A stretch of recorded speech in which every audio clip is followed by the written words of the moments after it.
Hey friends, playing with this camera that Elijah and Jesse Southwick gave me a couple months ago. You guys know by now that I have a love of photography, and despite being a millennial, my love of photography actually started with old film cameras. I had to take a couple of photo classes in high school, and I kind of fell in love with the process there. It wasn't so much the film. I didn't love developing and processing film because you have to do that in the complete darkness. It's hard. But I did love, I loved making prints in the darkroom. So if any of you have ever done that, you'll know what I'm talking about, where, once you've processed your film and you get your negatives, you take those negatives into the dark room, and you've got an enlarger, and you can expose that image from the negative onto a piece of photographic paper, variety of different sizes of papers, right? And you have to run these different tests to figure out how long you have to expose it to, and you eventually get that right. But then when you make the exposure on this photographic paper,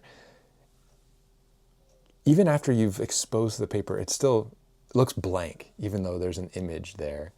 It's not until you take that piece of paper over to the different chemicals, right? So you've got the developer, and then you have to stop the development process, and then you have to fix the image, and then you have to stop it. All this series of steps you have to take. But I'll never forget the wonder of dropping that blank piece of paper, or at least it looks blank, into the developing tray for the first time, and watching an image slowly emerge. So those of you anyone who's worked in a darkroom before will know what I'm talking about. It's slowly this image starts to appear on the paper. It's just this kind of wonderful process. And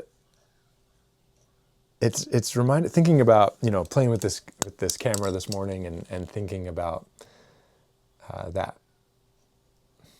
printmaking process has got me. It's also reminded me of our scripture for this coming Sunday as we continue in our study of Paul's letter to the Colossians.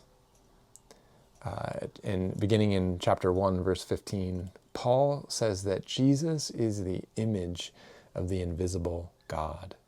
The image of the invisible God. And it reminds me of even that process of photographic printmaking, where you start to see this image slowly emerge on the paper.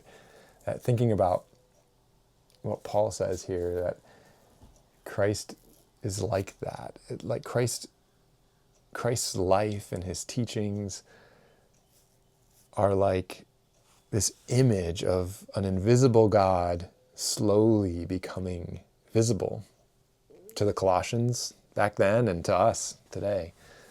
That through Christ we can see God.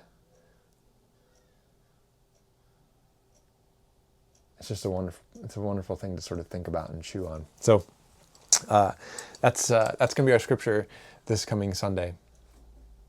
And I just as a reminder, I'm actually not going to be preaching this Sunday.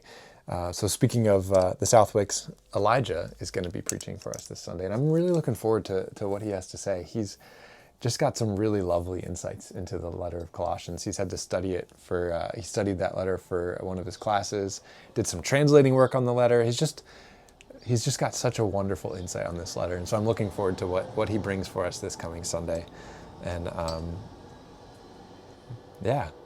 so I just invite you to chew on that, to think about what it means for Jesus to be the image of an invisible God, and what that means for you and for me ahead of this Sunday. So I look forward to seeing many of your faces on Sunday, and just know that I love you, and I'm praying for you, and I will see you on Sunday.